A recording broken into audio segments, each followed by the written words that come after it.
Mum realizes her daughter just decapitated someone. Oh.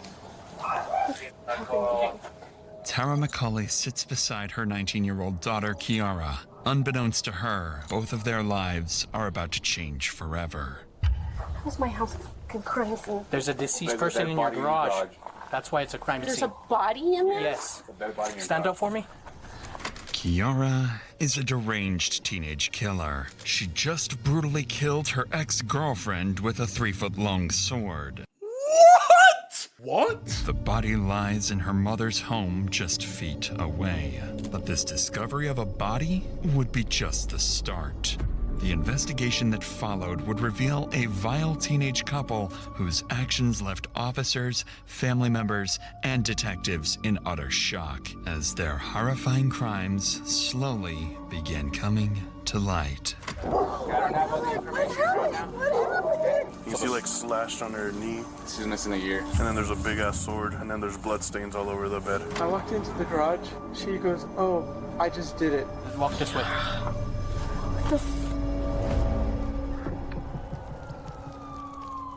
Oh my god. Why do poly couples always look like that? The day begins when 911 dispatch receives a call from a distressed mother. She claims that her son, 22-year-old Isaac, has just witnessed his girlfriend, Kiara, decapitate a woman inside her own home. The call is unclear, and officers don't know whether the suspect is still on the scene or if they're planning to take more innocent lives. Within minutes, 5 officers arrive at the scene, prepared for the worst. Oh my god.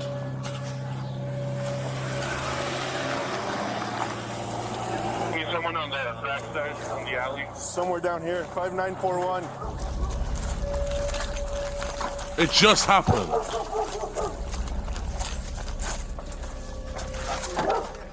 Huh? Who? Kick it in. Let's put on the door. Kick the door. I got you. Police department, let me see your hand. Back up. Back up. What's going on? Who called?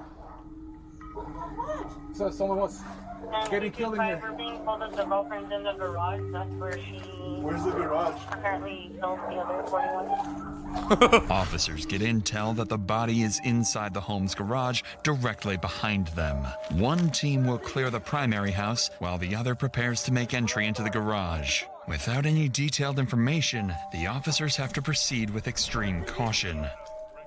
Police department. They're not gonna show the body, right? Around, maybe? Please don't. I don't want to see that, I think it goes bro. around.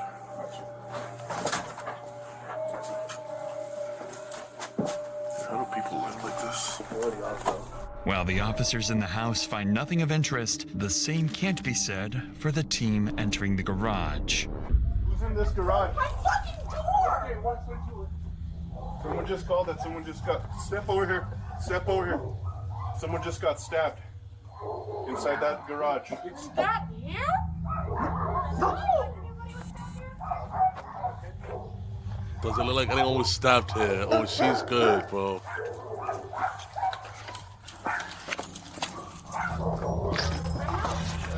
Oh my god. Go back inside. Go back inside. I'm not gonna tell you again. Go back inside. Detain him, detain him. What are you talking about? Santa Fe police, anyone inside? Watch it. Yeah, I can't.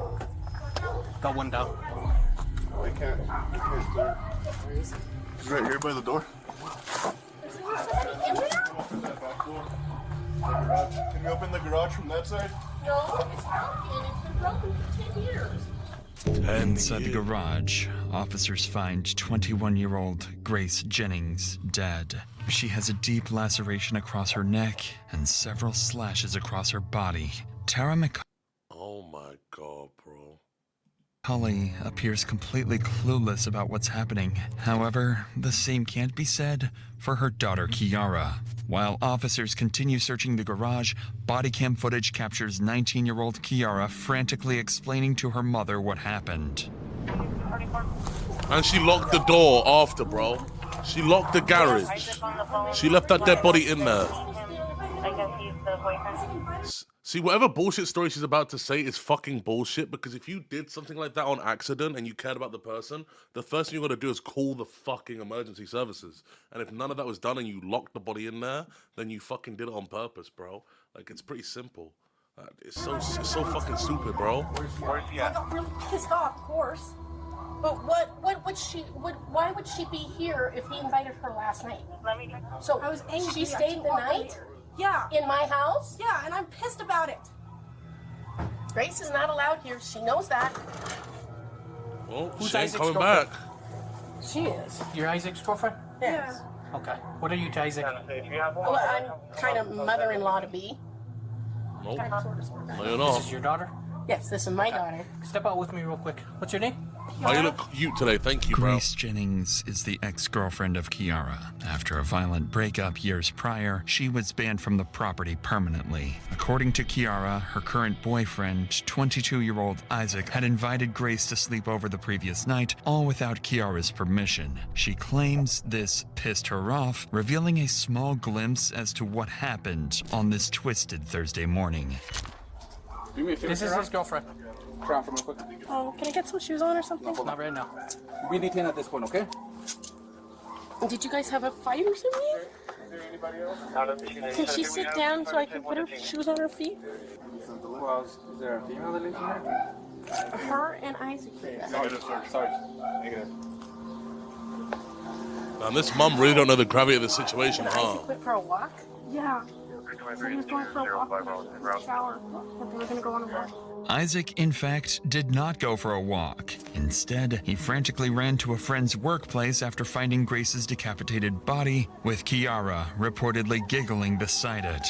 Clearly, something God. is very wrong. Worst of all, Sup, Ollie? Kiara's mother, Tara, hasn't even realized there's a dead body in the garage, or that her own daughter is responsible. She seems quite panicked, though. Oh my god. I feel bad for the mom. Because they just kicked her door in, bro. She's probably stressed about that. She's stressed her daughter's getting arrested. Oh my fucking god, bro. Cats, I have to. They can't Unfortunately, get out ma'am, of but the this is an active investigation, okay? house. So Can I nobody's going block back the in the door house. somehow? No, this is a crime scene at this point. Oh my My god, house is bro. fucking crazy. There's a deceased There's a person dead in your body in the garage. garage. That's why it's a crime There's a scene. body in there? Yes. Dead body in the Stand garage. up for me. Let's walk this way. What the fuck? Go and come here with me now.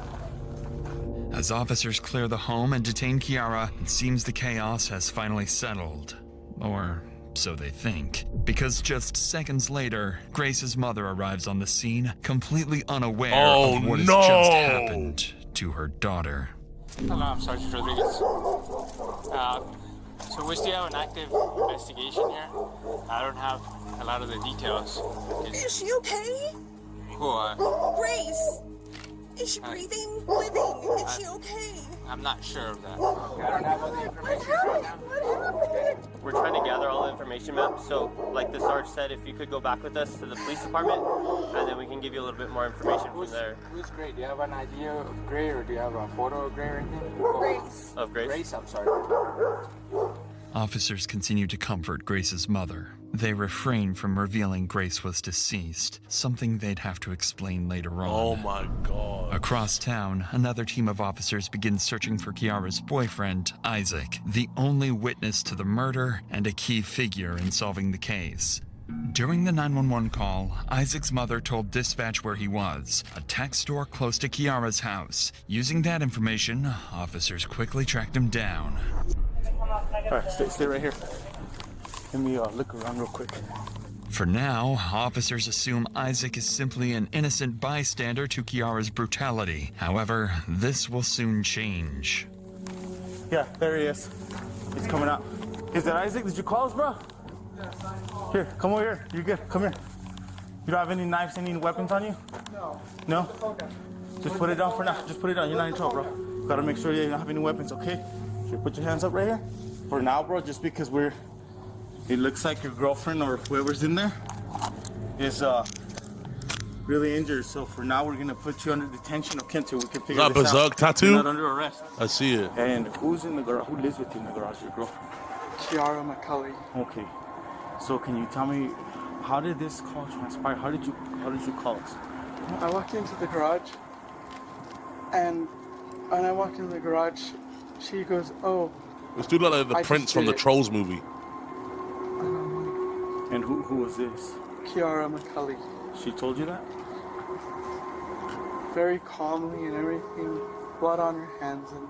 Okay. Officers have no reason to suspect Isaac of the murder. He remains cordial and provides them with a chilling account of Kiara's behavior after the murder. But his demeanor starts to take a drastic turn as he's placed in the back of a patrol vehicle. What was your name? Isaac Apodaca. Isaac Apodaca. Apodaca. Do you need to get checked out by meds, man? No. No? Okay. You want the air or anything? He's the one who called the cops, yeah? We'll roll down the window, we'll give you a minute. Oh, damn, he got the right? polyester shirt and the polyester pant. 200% polyester. No. I mean, I was already planning on leaving today too. I have all my stuff packed up and I wanted to go to my mom and dad's because I'm not in a good mental space. To the untrained eye, Isaac's emotions might seem like shock from what he just witnessed. This is simply not the case, because Isaac was far more involved in the murder than he's letting on. And no, bro. Fuck.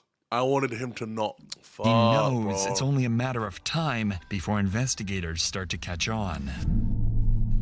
Police end their conversation with Isaac, and both he and Kiara are transported to the Santa Fe County Police Station, with both... He actually self-reported, bro. He called the cops on himself. Bro saw the body and actually self-reported. With suspects being successfully detained, detectives will begin their process of individually interrogating Isaac and Kiara. One detective will conduct both interrogations, yet they'd turn out completely different from one another. Kiara's especially takes a dark turn as she delivers answers with a chilling truthfulness. What follows is not simply an interrogation, but one of the most disturbing conversations we've ever covered. What? Have you ever thought about hurting her or killing her? I've had a couple dreams like that. And how would you kill her? Depending on the dream. So there's something. She's laughing. But before the What interrogations the fuck? begin, the detective in charge will go to the crime scene looking to gather information from the primary officers. The detective assigned to this case is Javier Vigil of the Santa Fe Police Department. No, Javier just Javier gun is her an down, bro. experienced detective who, as of 2025, has been promoted to SWAT commander for SFPD. His Javier. objective at the scene is clear: to gather as much information as possible, as quickly as possible. He's focused on identifying the primary suspects and determining any potential motives. Every detail will be critical in shaping the narrative he'll use during interrogation, and ultimately, in securing a confession. What he doesn't realize yet is that his investigation will prove far more revealing than anyone anticipated. You got here first? I got here first, but we all kind of walked in at the same time. I come here, and from here, you have a straight shot. So I see her, blonde girl, black t-shirt, run inside. So I call contact, I close the door, open it, no one's answering, so we break the door down, and they're like, oh shit. The suspect's boyfriend is the one that called it. No, it's a 41 that called it in. A third party, 1041 called in. The guy's mom. And mom's like, I have no idea what happened. This one's acting a little like weird, like not saying anything. So we finally detain her, cool. They go inside the garage and find the body. You see like slashed on her knee. She's missing a ear. Okay. And then there's a big ass sword right as you walk into to the right on the dresser, and then there's blood stains all over the bed. Okay. Did we knock at the next door neighbors, see if anyone heard anything? Let's cross that off the list, so that's done. See if we get anyone that heard anything, and then we can take everyone back. We'll knock out our interviews, get our paper, come do our search, and then we can let go of the scene. Detective Vigil and his team go on to get further information from neighbors. This, alongside the primary officer's account, gives him a solid report to go off of. Kiara, Isaac, and the victim, Grace, had all individually dated each other at different periods. Grace love and triangle. Kiara had a toxic relationship and quickly turned into enemies after their breakup. Isaac had also previously dated Grace, but had a dramatic breakup after just days of being together. Isaac was 20 and Grace was just 16 during their relationship. Have you noticed it's always the niggas that look like they watch Has Been Hotel, bro? Bro, I know they do, both of them. Well, they probably wanted to, but like, bro. During Isaac's ride to the station, he explained to officers that he had invited Grace to Kiara's house because she had no place to stay for the night. Lastly, Vigil was informed that just a day earlier, Isaac had been charged with domestic battery against Kiara. The specifics were unclear, but these suspicious details would leave Vigil on high alert going into his interrogations. But before we continue, it's worth noting that covering stories like this, you realize just how much people are forced to carry. Fear, trauma, even the day-to-day burden of leading thousands of people. What was that ad for? EDSdebt.com. Debts. Sick. With that said, let's get back to the investigation. Back at the station, Vigil begins his day with Isaac. This is no accident. By questioning him first, the detective hopes to build a foundation of incriminating details, ammunition for the real confrontation still to come. I have no reason to believe you to be a suspect right now or anything like that. We're gonna take the handcuffs off. Is that okay with you? Yes. Okay. Well, just because everything's kind of new and developing, and like I said, we don't really know fully what's going on. I do want to advise you of your constitutional rights before we talk at all. So. Detective Vigil wastes no time in assuring Isaac he's not a suspect. But that statement is a calculated lie. As we know, Isaac had been charged with domestic battery against Kiara, a violent pattern that Vigil was already aware of. Combined with earlier details, they had every reason to view him as a suspect. Still, their strategy was clear. Avoid confrontation, keep Isaac at ease, and let him talk. Oops. So the only thing I ask is for truthfulness. I'm going to be upfront with you. I'm going to be truthful with you. I just ask that you do the same to me in return, okay? Just tell me the truth and tell me everything that happened, all right? Okay. Because it's Lonnie McCauley's house, does she live there or does she live somewhere else? She lives there. Okay. In the main house. And when you say the main house, what do you mean? Bro, he actually looks like this. There's a garage in the backyard that's separated from the main house. It would be... If I gave you a paper and a pen to draw it out for me, kind of show me where Jaguar Drive is, show me where the house is. The house sits in a quiet neighborhood on Jaguar Drive. Kiara and Isaac live in a makeshift room in the home's outdoor garage, while Kiara's mother stays in the main house. After mapping out the layout and where everything happened, the conversation shifts to the murder itself. This is when Isaac describes the chilling moment he found Grace's lifeless body in the garage. How long have you been living in the garage? A year and a half. Okay, let's bring ourselves to today. And I want you to kind of tell me, in your own memory, what happened from that time all the way to getting here to this interview. So from the time it began would be yesterday. We were all hanging out.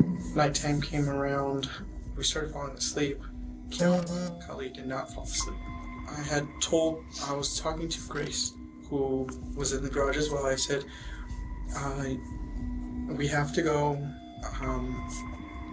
She's telling us we need to leave. And I left the main house to go use the restroom for the last time.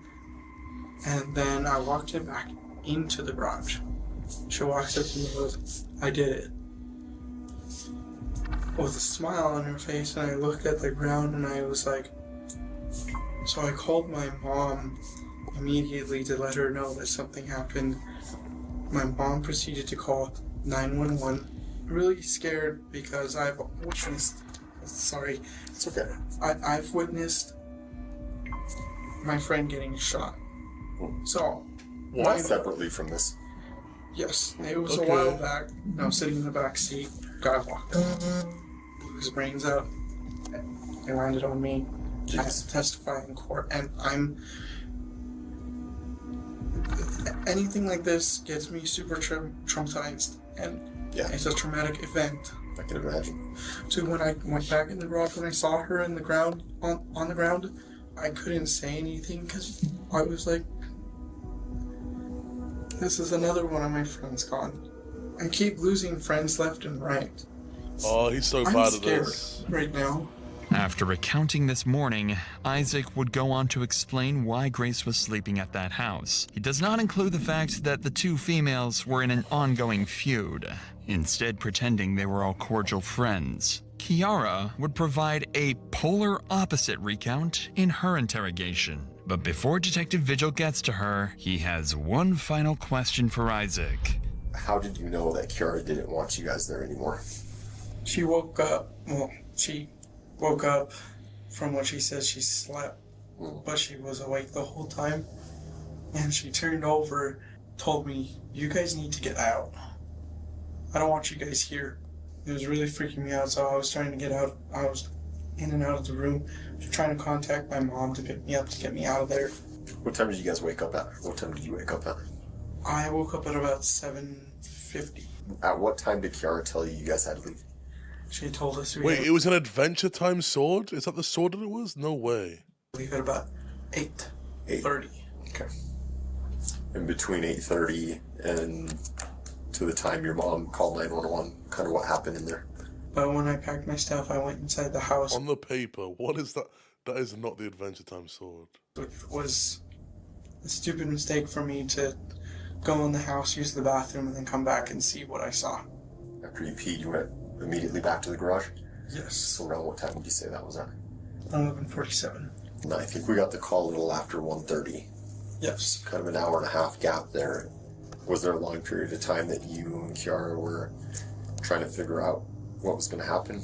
There was a long period of time. It was when I was standing on the side of the garage.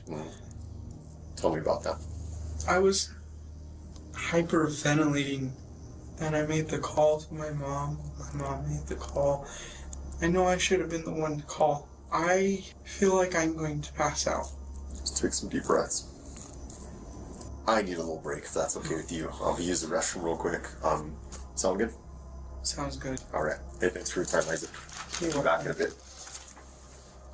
Throughout his interview, Isaac works hard to portray himself as a victim, bringing up his past, the friends he's lost, and how deeply this event has traumatized him. He likely believes he's convincing, that he's playing the role well, but what Isaac doesn't realize is how quickly things are about to turn against him. By the time officers come into Kiara's interrogation room to begin the interview, she's already been left alone for more than 3 hours. Plenty of time to think. In that silence, she began forming a plan, not to deny the murder outright, but to find a way to minimize her responsibility. Kiara knows there's no escaping the fact that a murder took place. The body has been found, and all evidence points directly to her. But she's not planning to walk out innocent. She's planning to walk out with a story. What? If she can act as though she's mentally unstable, there's a chance she'll be deemed not guilty by reason of insanity. This, in her eyes, is a much less severe outcome, which will get her back to the real world in no time. This is a common misconception. Legal insanity isn't about acting strange after arrest. It's about your mental state at the moment of the crime. Detectives record everything, and criminal psychologists are trained to spot rehearsed behavior and malingering. Even if a judge believes you are genuinely insane, you don't go home. You go to a locked forensic hospital with no fixed release date. If you aren't genuinely crippled by mental illness, the constant observation, enforced medication, and clinical evaluations become their own punishment. Kiara doesn't realize this, so she'll begin the interrogation with confidence that she can outsmart the system. Well, any idea why you're here today? I believe it's because somebody was found dead in my room. Where's your room at? In the garage. Garage? Yes. I was trying to make sure this wasn't a freaking dream again. It feels so weird. You believe someone was found dead in your room. Do you have any idea who that might be? Well, so I'm really tired, but last night Isaac invited my ex-girlfriend, Grace Jennings, who now is going by Young Quote. I don't know anymore. Young Quote? I always knew her as Grace. Or Rose. Kiara takes no time to begin her act, alluding that she's had dreams of murder in the past. Unfortunately for her, Detective Vigil won't pick up on this, so she'll soon make another try. I was trying to sleep, but you were blocking memories for me again. God damn it. Sorry. Who are you talking to? My best guess is that I have DID, but I'm not 100%. This is no VR chat. No. Certain. What's DID? Dissociative She definitely watches Hazbin Hotel. I know she does, bro. identity disorder. I haven't had it actually diagnosed, but that's my best guess from my research. DID is a rare but serious mental illness affecting roughly 200,000 U.S. citizens. Kiara is not a part of that 200,000, as her DID is completely self-diagnosed. Records show she had never visited a medical facility to treat this supposed illness, nor does her family recall her ever discussing it. She'll go on to explain her symptoms, which only further prove her theatrics to the detective. There are different personalities that come out. Do you have names for them? Some of them, yeah. What are their names? There's Abby, and then we call her Jinx because she hates people saying her real name. Jinx. If you say her real name, she's mad. Oh my god. There's no fucking way. I don't think they acted like this off VR chat or off the TikTok, bro. Then there's one personality that I haven't seen in a long time. Like, I haven't communicated with her. Oh! Her name was Jess. Any other personalities? There's the little version of me, which actually responds to my biological name. She responds to Kiara? Yeah. Yeah. What do you mean by that little version? It's like a little kid before bad shit started happening. We reached out to a California-based psychiatric doctor to get his opinions on Kiara's illness. He explained that Kiara showed no evident changes in voice or personality switching during the interview, something that is extremely common with DID patients. Additionally, the descriptions of her She age regressed and then decapitated someone. Nah, bro, there's no fucking way. different personalities were superficial and lacking in detail, mostly limited to generic labels rather than the rich and textured indistinctions that real DID patients involuntarily manifest. It makes sense why a professional would later deem her mentally fit to stand trial. What kind of bad stuff happened in your life? I've had a bad relationship with my mom. Reason why I never wanted to see Grace, but I pissed me off by bringing her to my house. Is she alive or dead? Grace? Yeah. You don't know? I'm not sure. What do you think? Well, I'm partially hopeful for her to be dead, but I'm also, like, confused. I'm, like... Why would you hope that she's dead? I'm still angry at her, but I also won't have hope that she'd be better, but it's like this frustrating emotion that I can't seem to pinpoint. Tell me about last night. What did you do last night? So, Isaac tells me that Grace is coming over. Okay. Without asking me if it's okay. Is it okay if she comes over? It's like, she's coming over. They start talking about phones and Marvel and stuff that I don't really understand as much. I started feeling frustrated because she wasn't listening to me at all. So she stayed in the garage? Yeah. And you slept in the garage, and so did Isaac. While she and Isaac were sleeping, I was just staring at the ceiling and trying to find a comfortable spot where I could actually fall asleep. Yeah. I woke up and sat up around 9 or 10. Woke Isaac up. Next thing I remember is going to go take a shower. You remember There's anything a else? chunk missing. I don't understand. Kiara daughter or Isaac son? Planned Parenthood, bro. Like dead ass. I'm confused. Do you have a whole chunk of memory missing? Yeah. But you remember the whole night clearly? I don't remember most of it. It's like a little foggy because I'm like obviously exhausted. Kiara's conveniently timed memory lapse during the hours of Grace's murder strongly suggests she's the one responsible. It almost feels deliberate, as if she's subtly acknowledging her guilt while using the moment to reinforce the idea of her mental instability. She won't come right out and confess, but she'll make it obvious it was her, as long as her supposed illness is in the same sentence. Detective Vigil knows this is nonsense, but instead of challenging her, he leans into it, encouraging her to elaborate and reveal even more inconsistencies. Unaware of this strategy, Kiara walks right into his trap. Tell me about these other personalities. What's Abby like? She's very protective. She takes control when I'm in a very dangerous situation and just says, okay, I'm here now. I am going to face this for you. Jinx is a troublemaker. Doesn't like people. So how does it work? So imagine you're in a house and there's this big TV with the PS4 or Xbox or whatever. So whoever's playing the game is in charge. Sometimes you can peek over and kind of see what's going on. Sometimes this personality decides, oh, I'm gonna go to this room that can't see the TV. Sometimes it feels like it's getting shut. While dissociative episodes are sometimes described using imagery of rooms or houses, her explanation sounds more like something taken from a movie than the words of someone truly experiencing psychological distress. Detective Vigil recognizes this, but sticks to his plan, keeping her talking, gradually letting Kiara back herself into a corner. That's so crazy, bro. Who was playing the game last night? Oh, I felt like... Who told these people about like DID? I gotta know, bro, because people who actually have this shit must feel so fucking shit every time like someone uses it as like an excuse. Because I doubt the people that fucking have it want it. You know what I mean? Like, bro, it's actually, oh, bro, holy fuck. I was in control for a little while, and then it just kept getting really foggy, like I was being thrown in a wall. God damn words. You in control, meaning Froggy, right? That's what we're talking to now, yes. Froggy. Okay. But before that, you remember everything?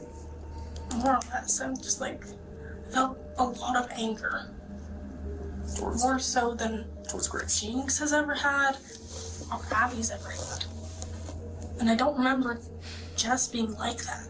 But she was also the one who was out more when she was with Grace. Kiara says her personality, Jess, had been out while with Grace. However, just minutes ago, she stated she hadn't seen Jess come out in years. Then there's one personality that I haven't seen in a long time. Her name was Jess. Unfortunately for Kiara, in the interrogation room, you can only lie for so long before things start to crumble. You said something interesting earlier. You said, you asked about Grace. You asked if she was okay, and you said that part of you would be okay if she was dead, right? Yeah. Have you ever thought about hurting her or killing her? I've had a couple dreams like that. You had a couple dreams like that? Yeah. How'd those dreams go? They were mostly right after we broke up. And then sometimes I would kill her, sometimes I would kill her, sometimes it was just me screaming at her. And how would you kill her?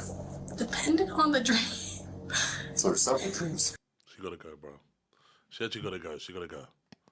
Yes. How many? I've had like a bunch of murder dreams, if you could call that. So there's an organization that Isaac is in charge of. I probably shouldn't be saying this to a cop. Well, it's called Ghost. They're like an underground version of cops in a way, but a little more intense and deadly. Kiara's explanation of her disturbing dreams shine light on a core variable in her and Isaac's crimes, their idolization of violence. We've had to cut the next small portion of the interrogation out because Kiara discusses detailed dreams so grim they unfortunately wouldn't be allowed on YouTube. What? This chilling theme can be seen across Kiara's various social media profiles, all of which... The one and only Froggy. When was her last upload? 3 days ago. Oh, 2022. Okay, let's figure out my next relationship status. With everything going on, I'm feeling pretty optimistic. I have a feeling this is going to be good. It's going to be really good. What? My bad. Sorry. I forgot you were fragile. She's a text listener! There's no fucking way! There's no... Oh my fucking god! We're sorry. The person you are trying to reach. Hey, quick question. I've got 4 moods. I'm too old for this shit. I'm too tired for this shit. I'm too sober for this shit. And I don't have time for this shit. So apparently when you say the word apple, the way that your mouth stops after the word is how you should pose in pictures. So I've put on the filter that it, like, you tap it and it's... What the fuck? No one says apple. No one fucking apple. Apple. Anyways, back to the video. Theme can be seen across Kiara's various social media profiles, all of which are still public to this day. Her constant posts showcase a fascination for horror. Even just a day before Grace's murder, Kiara would post several demonic videos to her TikTok. These dark fascinations are things most teenagers outgrow, but for Kiara, they became reality. She speaks of an underground group called Ghost, offering few details beyond its obsession with deadly violence. Whether she mentions it to support her insanity claim or to impress the detective is unclear, but the information is useful to the police. Detective Vigil presses further, hoping to draw out anything she's willing to give. I think these people like convince themselves that they actually have these like things. Like they play the lie so long they convince themselves they're actually insane so they can be special, bro. Like that's what it is. That's all this shit is, bro. They get rid of people who are They're so caught up in the lie. Trafficking, in charge of anything that has to deal with hurting kids. They kept trying to tell me, just do it, and you're gonna just go. Thank you, Ethan Turtle. Then you'll get ranked up. Because he had me join. And I'm like, I don't know what the fuck's going on, and I kept hesitating. It's like, what's that thing there? It's honestly, I'm very confused because he hasn't told me jack shit. He just gave this to me. It's like, you know, you're a part of it. I'm like, okay. Sounds like an initiation tattoo kind of. Yeah. Some ghosts, an underground society of people that are kind of their own version of cops and justice. They kind of kill bad people. And this is kind of me trying to piece together, kind of like what you're saying, like the messages I saw too. Was Isaac trying to push you to kill Grace? Yeah. I had my dagger in my hand, and I kept going. Dagger? I thought it was a sword. Like, I felt a little kid's hand holding me back. Like it was Kiara telling me, don't.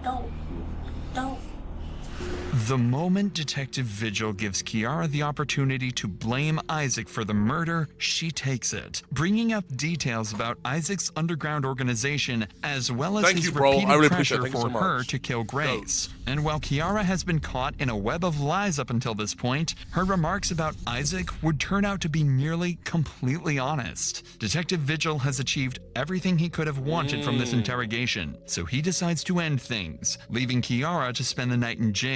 His focus now is on Isaac, and trying to hone in on how implicated he actually was in this murder. So before returning from his break, Vigil and his partner would devise a plan. Police confiscated his phone while being detained earlier that day. Traditionally, to gain access to the phone involves a multi-month process involving warrants and various subpoenas. However, if they can get Isaac to sign a consent form, they can gain access to his phone immediately and observe his reaction in real time as they read his messages. With this plan in mind, Detective Vigil, along with his partner, would return back to Isaac's interrogation room. Hey Isaac, so I have your cell phone. I know our cell phones are very important to us because we have pretty much all our personal information on them and everything. Given that there were kind of messages and stuff, and this is still an active investigation, there is reason to believe that there is potentially evidence on your phone. So one way or another, we are going to have to look at the data on the phone. And it's just a fancy form and a fancy way of saying that you're giving us permission to extract the data from your phone and only look at things pertaining to this case. Yeah, so he is fucking dog. Password? There's no password. No password. Bro, it looks like a Reddit Wojak. Quick, just swipe up and that's it. Okay. The plan works surprisingly well. Foul. Isaac seems to be completely oblivious of what he just signed. Ironically, this very signature will most likely seal his fate in court, exposing countless deeply disturbing messages with Kiara. Okay, messages. Did you have any messages between you and Grace? Spoke on Instagram. Instagram, okay. Okay, so this is kind of when everything started. Hey, I got kicked out, and she's telling everyone to leave her house. I'm going to head to my fam's place. First of all, who? Second, my mom can only come get me at 3:30. Why is she kicking you out, and does she know I'm here? Wait a minute. I thought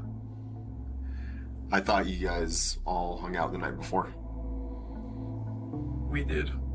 Grace actually thought she was being snuck into the home without Kiara knowing. Clearly, the two were planning something that Grace was unaware of. Isaac completely freezes as his lies finally begin to catch up to him. You'll notice Isaac go into this panic state often in the next 25 minutes because this is the first of many more blatant lies detectives would find. So, how come she doesn't know she's there? I was very confused and I told her. She's kicking me out because you're here and she knows it. Did she not know she was there? Because that's what it looks like. She knew she was there. Then why is it looking like in these messages? She knew she was there and acting like she didn't know where she was. And that was the part that threw me off, was like, she's kicking us out. Why is she kicking you out and how does she know I'm here? I'm like, we discussed it. Okay. Where are your messages with Kiara? They're going to be in Messenger. Oh, okay. She says she is leaving at 3:30. What would you like me to do? Stab her?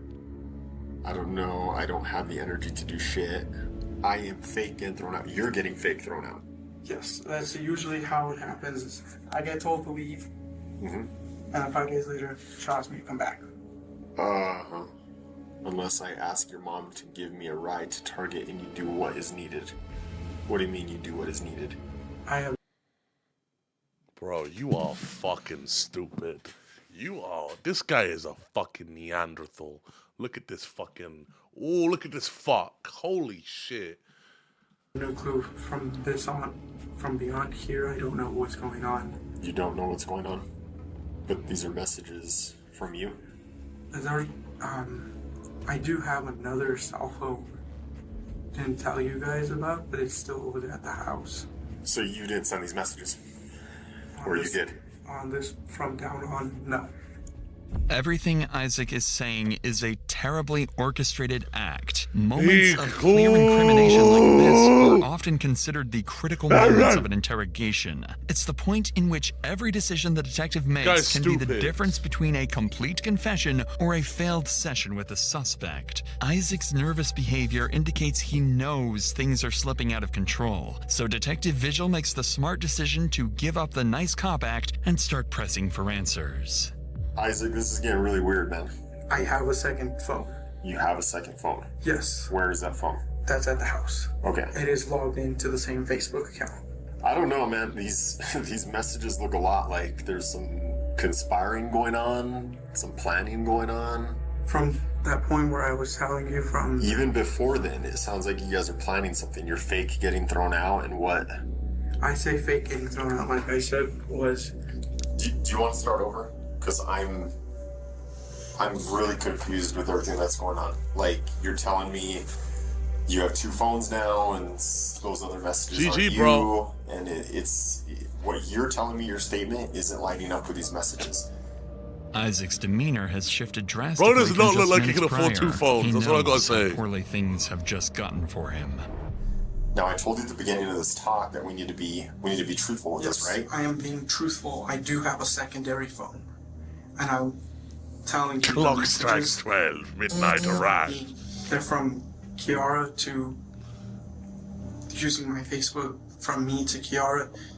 But... I can't quite explain how it looks. Kiara to Kiara? Yes. Why would she do that? She's told me that she's wanting to ruin my life. Dagger because it's blunt? What does that mean? She asked me a question in the room, like, what is the difference between the dagger and the sword? Okay. And I messaged dagger because it's... Why is blunt better? She says you say it cuts like butter. She says just gonna stab the throat. Is that what she's trying to say? The thought. Just gonna stab the thought. Yes. Instant or will it take long? What does she mean? What? This talk that we need to. What? But throat? Is that what she's trying to say? The thought. Just gonna stab the thought. Yes. Instant, or will it take long? What does she mean? Instant. What do we do about the mess? We burn it and I'll buy new blankets and bed? What's going on here, Isaac? She said was gonna stab the thought. And I thought like, oh, like she was poking the thought that was in her head about her dagger. Okay, well, what about the mess? What mess? A poop kind of mess. A poop kind of mess? Can you... Nigga, you are dumb. Poop. No, how the fuck did he get to poop? This guy is fucking stupid. Oh my god, this guy is fucking dumb. Holy shit, just give up, bro. Just say, you got me, GG. You know, I'll tell you what, anything you want to know. Like, he's a complicit, but like, he's not going to get as much time as her. Okay, well, what about the mess? What mess? A poop kind of mess. A poop kind of mess? Can you help this time? Yes. I am just waiting for you to make the first move. What does she mean I'm waiting for you to make the first move? She will wait till sleep. Shall we wait till sleep? So you guys slept in a bed full of poop? Yes. Remember when you told me don't be a poopy when I kissed you? Yeah, brat. We will have to take care of the mess. I thought she already pooped herself. What mess are you guys taking care of? I don't know. I can't tell if she's fallen asleep. It feels like it. Her feet are on my side. I wish you'd make the first move for once. Remember, you'll move up the ranks, plus you get perks in the black market since this is your first. Your first what? What? Whoa, wait. They're gonna get prestiged? I'm so confused. Oh, the organization Ghost. They're ranking up. Okay. Prestige master or some shit. Isaac, what the hell happened? Your first what? Isaac, what the hell happened? The poop I can see the market. messages. I'm not dumb. This isn't the first time I've done this. What is happening? She was planning on killing Grace. I just didn't want a part of it. It doesn't seem like you're trying to talk her out of it.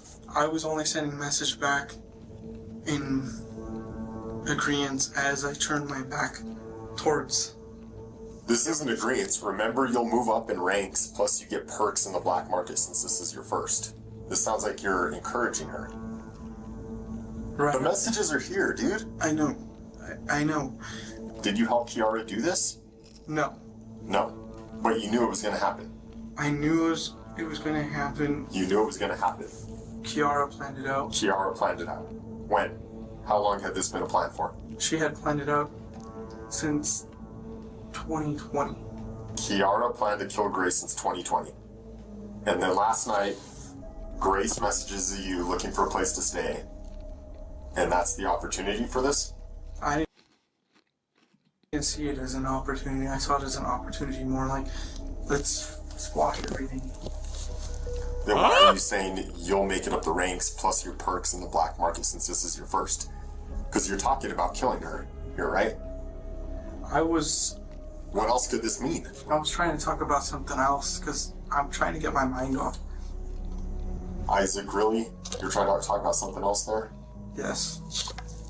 And I'm not. How do I aim? How do I aim right? Just aim. Well, tell me what you're talking about there. That's Call of Duty. That's Call of Duty. Yeah. See, they're prestiging. This interrogator is fucking stupid, bro. They're trying to rank up in COD.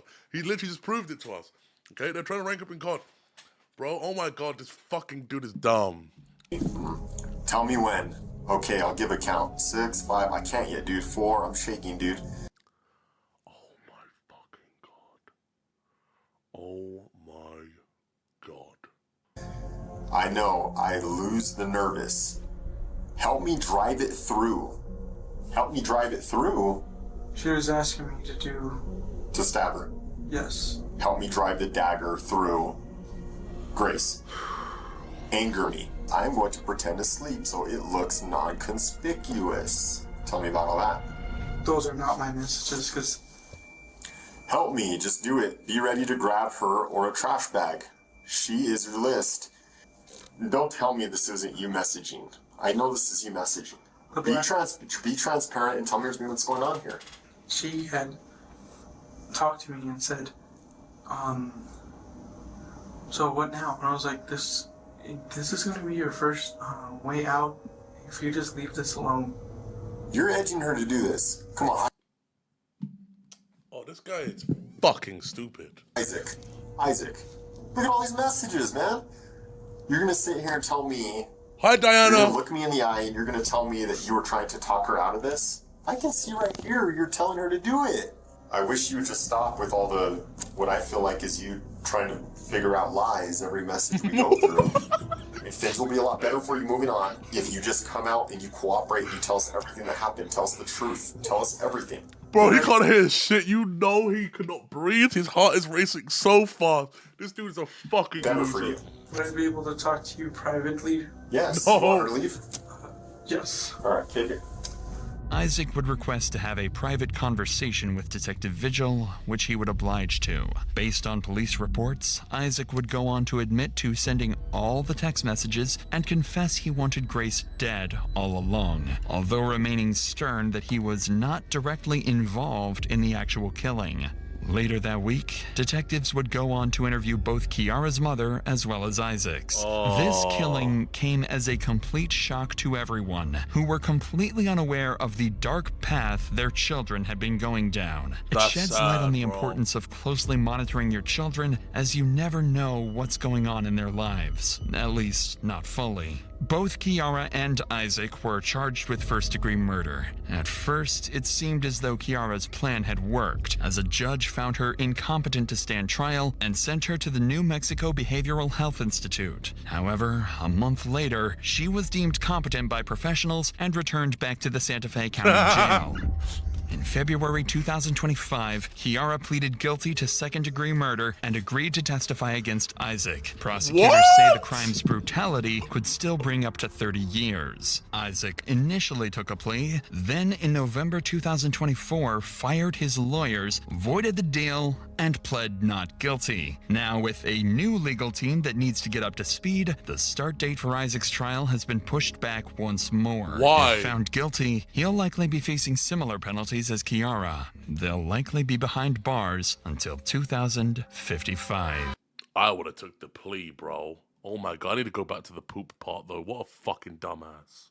Okay, what about the mess? What mess? A poop kind of mess. A poop kind of mess? Can you help this time? Yes. I am just waiting for you to make the first move. Fucking idiot, bro. Oh my god, these videos are so good, but bro, I just love laughing at idiots, but what a fucking terrible situation.